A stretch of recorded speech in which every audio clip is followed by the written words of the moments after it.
Assalamualaikum warahmatullahi wabarakatuh. Salam kenal dari saya Yulin Kadir SPD, CGP Angkatan 9 dari SMP Negeri 31 Atap Manado, Kabupaten Bualimo, Provinsi Gorontalo.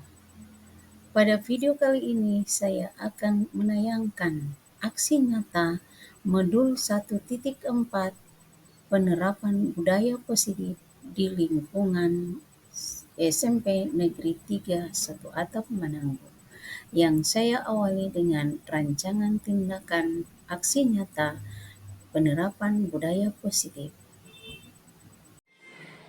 Bismillahirrahmanirrahim. Assalamualaikum warahmatullahi wabarakatuh.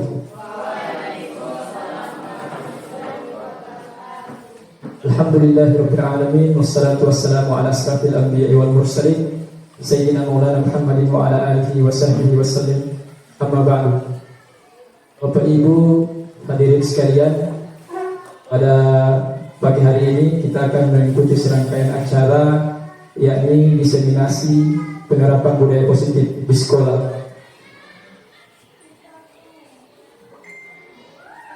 Dengan melafazkan basmalah, Bismillahirrahmanirrahim, acara diseminasi penerapan budaya positif di sekolah tingkat SMP Negeri 31 Atap Manado oleh calon guru penggerak Angkatan 9 Kabupaten Bualimo dengan melafazkan basmalah, Bismillahirrahmanirrahim, dimulai.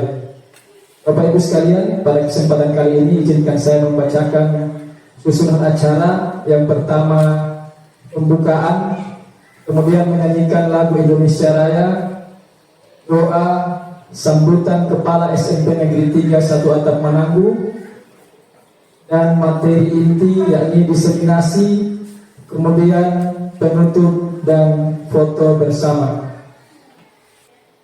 Kita mulai dengan menyanyikan lagu Indonesia Raya. Hadirin dimohon berdiri.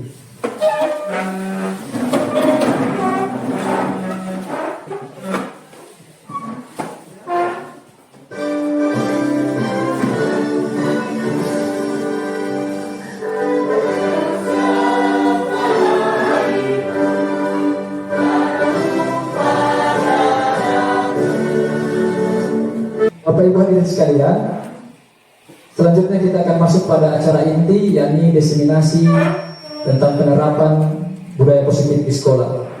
Kita awali dengan penyampaian materi di sesi yang pertama oleh calon guru penggerak Angkatan 9 yang terhormat Ibu Yulin Kadir SPD.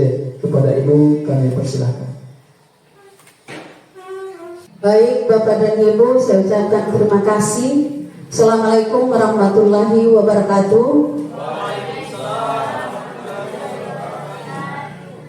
Syukur alhamdulillah, mari kita panjatkan kehadirat Allah Subhanahu wa taala, karena dengan izin dan kuasanya kita masih diberikan kesempatan dan kesehatan untuk sama-sama hadir di tempat ini serangkaian dengan Bapak dan Ibu peserta diseminasi pada hari ini. Sebelum kita masuk pada materi mengenai budaya positif, kita awali dulu dengan speaking.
Terima kasih Bapak dan Ibu yang sudah meregangkan badan, dan kita akan lanjut pada materi mengenai penerapan budaya positif di sekolah.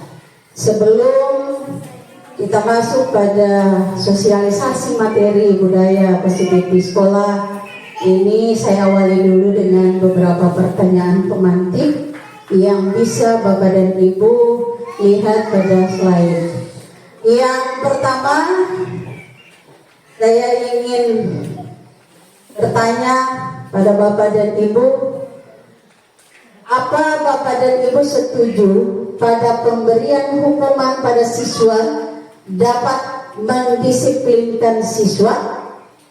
Ada yang setuju bahwa pemberian hukuman pada siswa itu dapat mendisiplinkan siswa? Ada yang setuju ya? Setuju atau tidak? Ada yang setuju? Ada yang setuju? Ya, ada yang setuju. Ada juga yang tidak setuju ya? Ada. Dari pengurus OSIS, kalau diberikan hukuman itu bisa mendisiplinkan diri adik-adik? Berarti setuju ya? Ya, oke, terima kasih. Baik Bapak dan Ibu, kita mulai dari materi pertama. Saya awali dengan keterkaitan materi, mulai dari filosofi Ki Hajar Dewantoro, nilai-nilai dan peran guru penggerak, isi guru penggerak, dan budaya positif. Lanjut Pak Akram. Oke. Apa yang disebut dengan budaya positif? Budaya positif itu merupakan perwujudan dari nilai-nilai atau keyakinan universal yang diterapkan di sekolah. Budaya positif diawali dengan perubahan paradigma tentang teori kontrol. Pada budaya positif ada beberapa materi inti. Itu yang pertama adalah disiplin positif. Yang kedua, teori kontrol guru. Dan yang ketiga, teori motivasi perilaku manusia. Di situ ada hukuman dan penghargaan atau imbalan. Dan yang keempat, posisi kontrol guru. Yang kelima, kebutuhan dasar manusia. Yang keenam, keyakinan kelas. Dan yang terakhir, segitiga restitusi. Itulah materi yang ada pada budaya positif. Mari kita lihat dari yang pertama, yang dikatakan dengan budaya positif, yakni disiplin positif. Kita masuk pada teori kontrol. Teori kontrol ini dapat kita gunakan untuk melakukan perubahan positif dalam suatu lingkungan, karena perubahan paradigma berpikir kita yang tadinya hanya berupa stimulus atau respon menjadi teori kontrol. Teori kontrol seperti ada realitas atau kebutuhan kita itu berbeda. Ada setiap orang memiliki gambaran yang berbeda-beda, dan juga kita bisa berusaha memahami pandangan orang lain tentang dunia. Semua perilaku memiliki tujuan, hanya Anda yang bisa mengontrol diri Anda. Itu yang ada di teori kontrol. Dan juga ada saling kolaborasi dan konsekuensi dalam menciptakan pilihan baru. Juga punya model berpikir menang-menang, tidak ada yang mau kalah. Lanjut Pak Akram. Motivasi perilaku manusia berupa hukuman dan penghargaan. Kita awali dari teori motivasi. Pada dasarnya manusia, apa yang kita lakukan memiliki motivasi baik lewat dorongan ataupun melalui orang lain.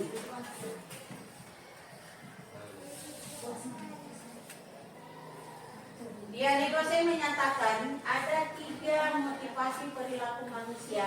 Yang pertama, untuk menghindari ketidaknyamanan atau hukuman. Itu yang pertama, menurut Janet Gosen. Yang kedua, untuk mendapatkan imbalan atau penghargaan.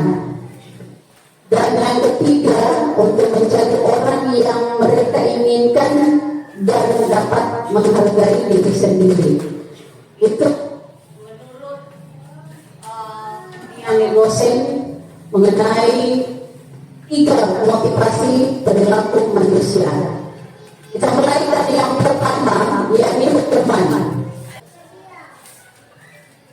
dikatakan bahwa hukuman itu bersifat tidak terencana atau tiba-tiba. Anak atau murid itu tidak tahu apa yang akan terjadi dan tidak dilibatkan. Hukuman itu dia bersifat satu arah. Ada tadi di pertanyaan pertama, apakah hukuman itu bisa mendisiplinkan siswa? Kalau kita kaitkan dengan teori dari Dian Gosen bahwa hukuman itu bersifat tidak berencana, juga secara tiba-tiba, di mana anak tidak tahu apa yang akan terjadi nanti.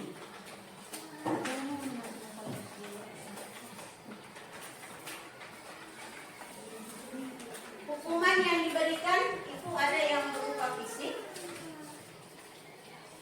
kepada murid atau anak yang disakiti oleh suatu perbuatan atau kata-kata. Jadi tidak harus dengan fisik, tetapi melalui kata-kata itu ada. Kita tidak sadari kita sudah membuat hukuman kepada anak ini. Yang berikutnya, penghargaan atau imbalan atau berupa hadiah. Biasanya kalau di kan prestasi, dari segi negatifnya, maka anak yang lainnya itu akan kurang termotivasi karena dia akan merasa bawah dari yang sudah berprestasi. Itu yang dikatakan dengan imbalan tadi atau penghargaan. Yang berikut, ini ada 5 posisi guru. Yang pertama, penutup.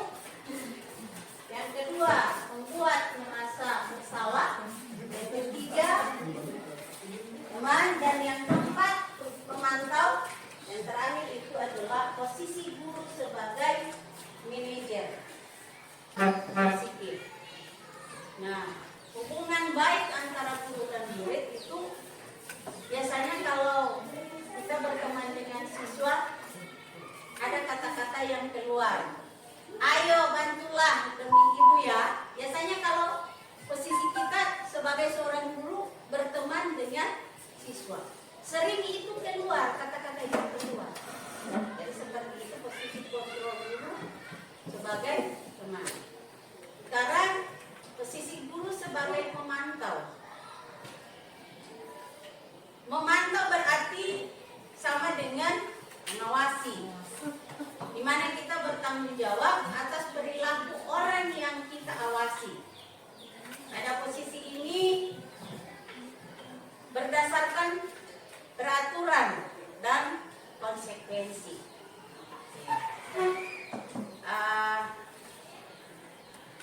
Ada satu kasus, seorang siswa dia datang terlambat dan dia memakai sepatu yang tidak sesuai dengan yang ditentukan oleh sekolah. Maka guru piket karena berdasarkan peraturan yang ada di sekolah bahwa siswa harus memakai sepatu warna putih. Sementara siswa yang terlambat tadi, dia sudah terlambat memakai sepatu yang bukan berwarna putih. Maka si guru karena berdasarkan ada aturan yang ada di sekolah, dia menjalankan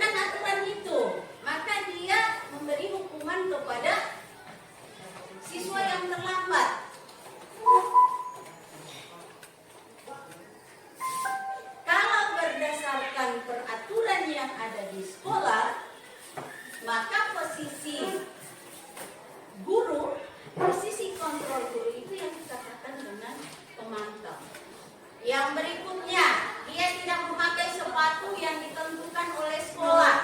Tetapi si Aditya ini, dia sudah berterus terang kepada piket, pada Ibu Yolan, bahwa saya tadi malam itu lagi main game di HP sehingga saya mengantuk dan tertidur.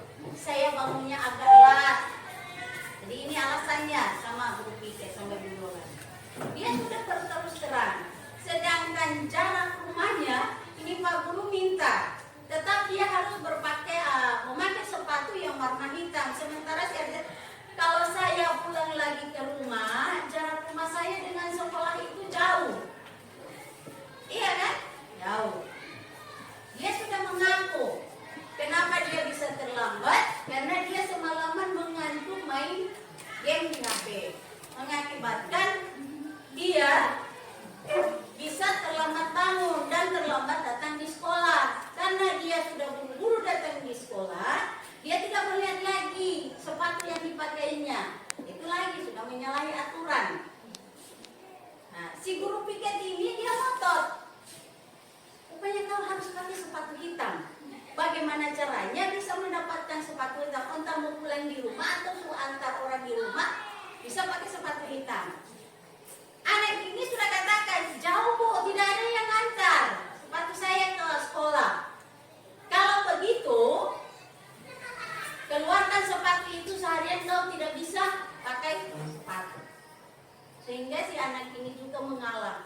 Dia keluarkan sepatunya, sehingga dia mengurung di dalam kelas. Kenapa dia mengurung di dalam kelas? Karena dia merasa malu, karena tidak memakai sepatu seharian. Akan diejek oleh teman-temannya.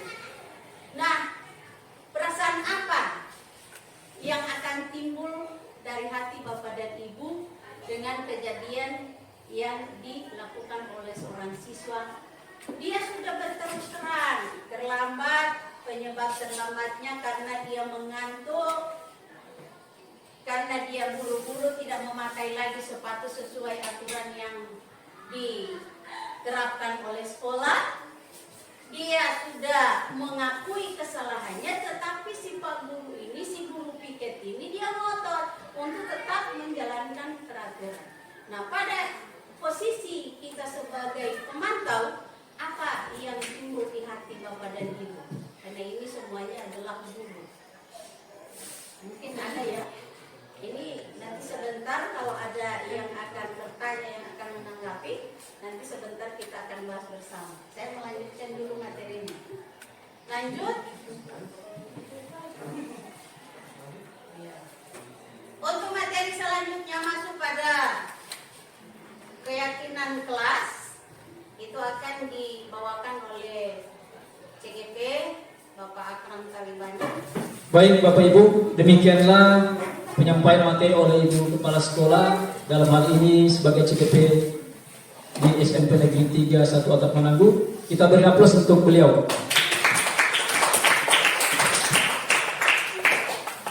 Bapak Ibu sekalian, di sesi yang kedua ini saya akan membawakan materi tentang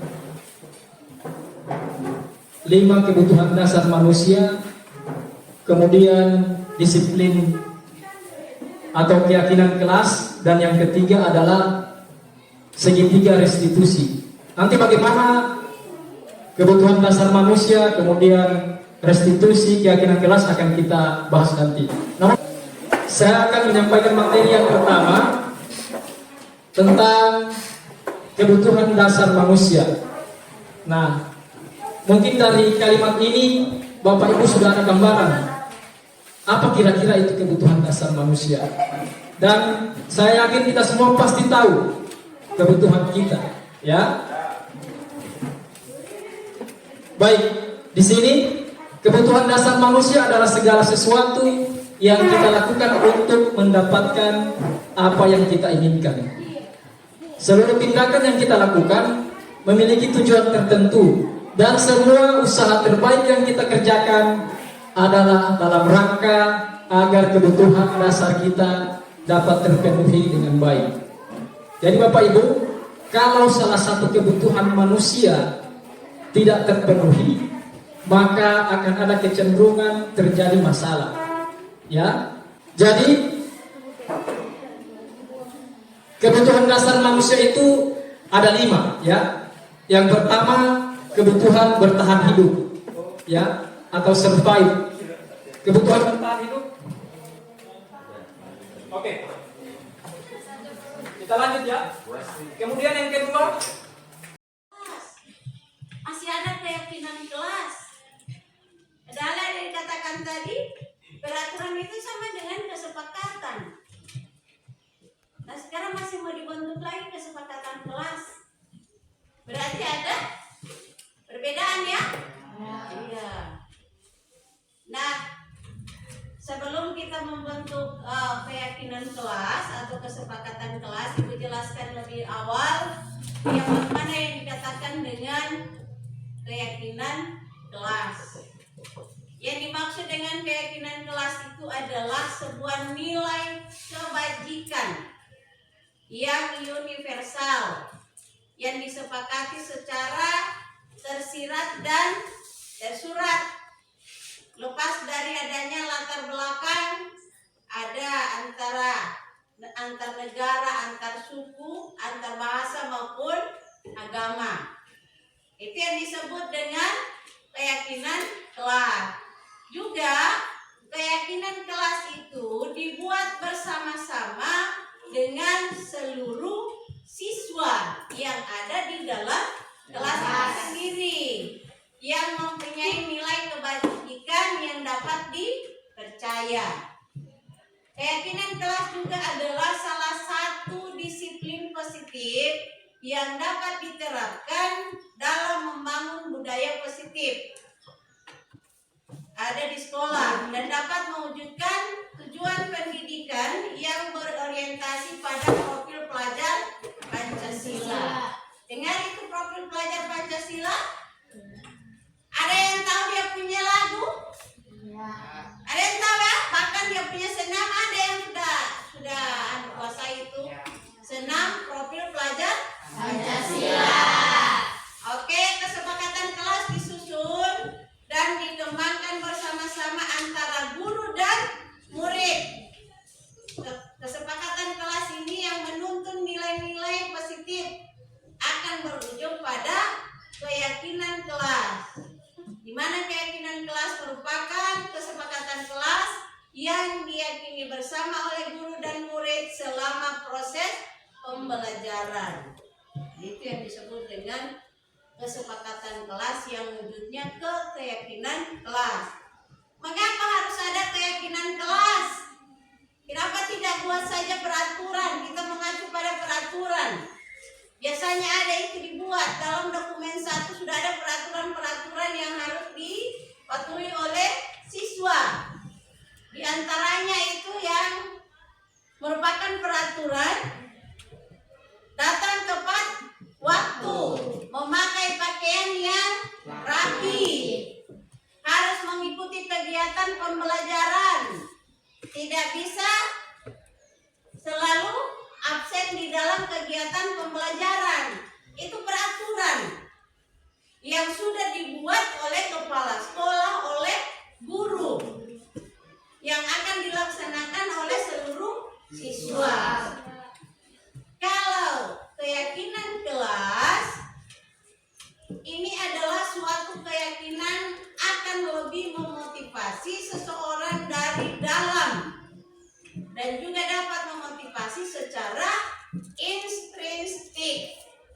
Keyakinan kelas itu dari diri adik-adik sendiri tanpa harus dibuat oleh guru. Jadi adik sendiri ya memberikan ide, kita mau buat seperti apa ini kelas 8 supaya terwujud tujuan pendidikan nasional.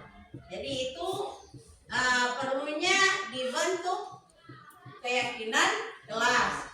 Apa pentingnya dibuat keyakinan kelas? Keyakinan kelas merupakan aturan atau norma yang dibuat oleh guru dan siswa bersama-sama untuk menciptakan lingkungan belajar yang kondusif, yang semakin nyaman, serta dapat menciptakan budaya positif. Bagaimana kalau adik-adik belajar di lingkungan yang aman? Apa dia punya hasil? Kalau adik-adik belajar di lingkungan yang aman itu apa yang adik-adik dapatkan? Apa? Kalau kita belajar di lingkungan yang bersih, di lingkungan yang aman, yang nyaman, apa yang adik-adik dapatkan? Bisa terserap tidak itu yang diberikan oleh guru? Bisa diterima? Bisa dipahami? Bisa. Nah, sekarang kalau adik-adik belajar di lingkungan yang tidak aman, yang ribut, yang tidak bersih, apa yang adik-adik dapatkan? Tidak ada kenyamanan dalam belajar. Oleh karena itu harus dibuat keyakinan kelas. Bagaimana cara membuat keyakinan kelas? Keyakinan kelas itu seharusnya bersifat lebih akurat, lebih nyata. Itu keyakinan kelas yang dibuat. Dituliskan berupa pernyataan dan dibuat dalam kalimat positif. Keyakinan kelas hendaknya tidak terlalu banyak agar mudah diingat dan dipahami. Kalau terlalu banyak itu kesepakatan kelas, yang lain semua dapat lupa. Tidak dapat ingat kan? Orang banyak beraturan. Iya kan? Kadang-kadang cuma mau apel pagi mau dapat lupa. Datang kemarin nanti jam 7 lewat. Padahal sudah diperaturan dalam disiplin itu apel pagi jam berapa? 7. Jam 7 sudah apel pagi. Ada yang datang kemarin jam 7 lewat. Sudah termasuk terlambat atau belum? Terlambat. Berarti sudah menyalahi aturan. Jadi seperti itu ya. Sekarang kita akan membentuk kesepakatan kelas. Ibu meminta